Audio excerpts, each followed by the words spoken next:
Hi there, my name's Ian, and this is No And. And for the last bunch of episodes, I've been showing you the basics of an improv comedy show. We're at the very end right now, or are we?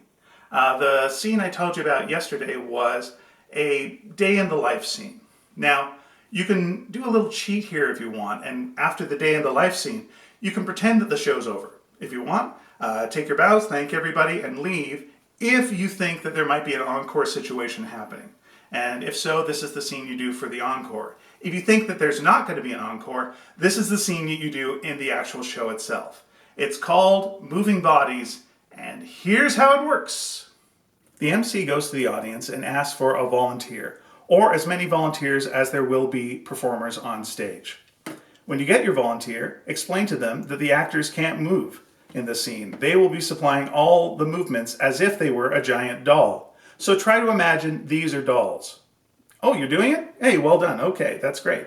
So if they move their arms, the person has to move their arms.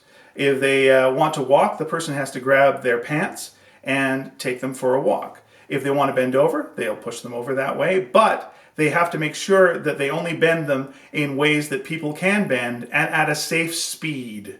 Also, maintain a sensible distance and good touch, bad touch, all that kind of thing. Whatever way you put it that way.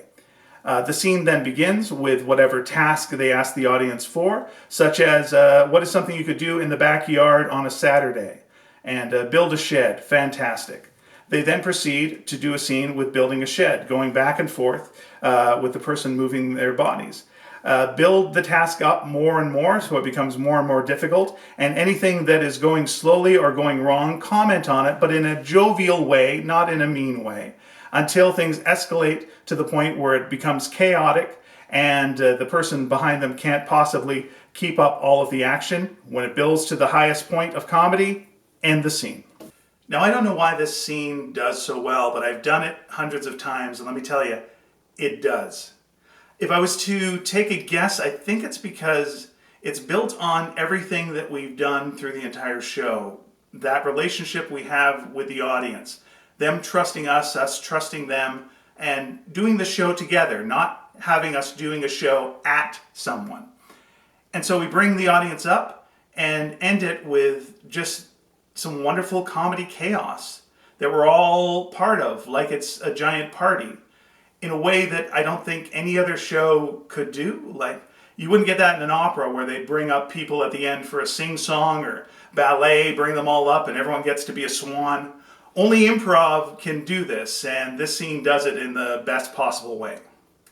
Now, you've got to end your show, so I say do that as quickly as possible, because the one thing that kills comedy is time. Now, don't rush the audience members off. You're still celebrating them and thanking them. So as soon as that scene's over, lots of applause for them. And as they go into the audience, that's when you wrap your show up. Make sure that you don't wait until the applause goes away completely, because it's very difficult to build applause up after that. Ride that wave that's just going down a little bit and then build it up. Thank everybody who was part of this. Thank anyone who supplied any tech for you, someone who did lights or sound. If there was someone who booked you for this, clap for them as well. And also for the volunteers that helped you throughout the night. But then immediately get off stage as quickly as you possibly can. If they demand you come back for a little, a second applause thing, that's great, fantastic. Get on, and again, bullet it off as quickly as you possibly can. Now, I've given you the most basic of basics here. And it's really up to you at this point to build on these scenes and make them your own and find your own style and decide who you are as a performer. And that's only going to happen with show after show after show after show. It's unfortunate that, unlike, say, a pianist who can go home and practice in private, the only way you're able to really evolve as an improviser is on stage in front of people. So imagine that piano player, every time they play the piano, they have to do it in public. That's pretty much what you have to do. And there's going to be times when you feel, I'm just terrible. And there's times where, hey, you might be terrible. But I'll tell you a secret, which is every improviser I know who's amazing went through that. So don't give that up. And also don't lock yourself into just doing the scenes that I've shown you here. Find your own ways of doing things, experiment with other types of improv, and go from there. But this set of 7 scenes is a really good way to just get your footing and learn a bit about who you are. My advice is don't charge anyone for this while you're starting off. Do it for like senior centers or other charity shows or anyone who will have you perform as much as you possibly can. Have a good time, have a good attitude, and just kind of keep building your skill set over and over and over and up and up and up. That's how you do it. There's no easy path to it. It's just practice, practice, practice, practice. So hopefully that helped you in some ways. If you've got your own advice to give, I'm sure there's like a comment section below that's got some mean things in it. Why don't you put your thing underneath the mean thing that someone said, and that'll counter it. And because I really would like to hear from you.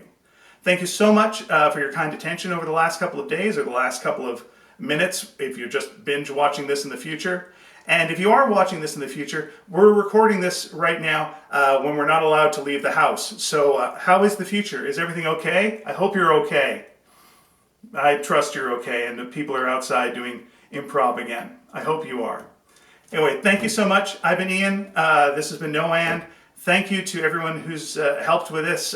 Vicky Van, Step Carruthers for the theme song. And again, you for paying attention.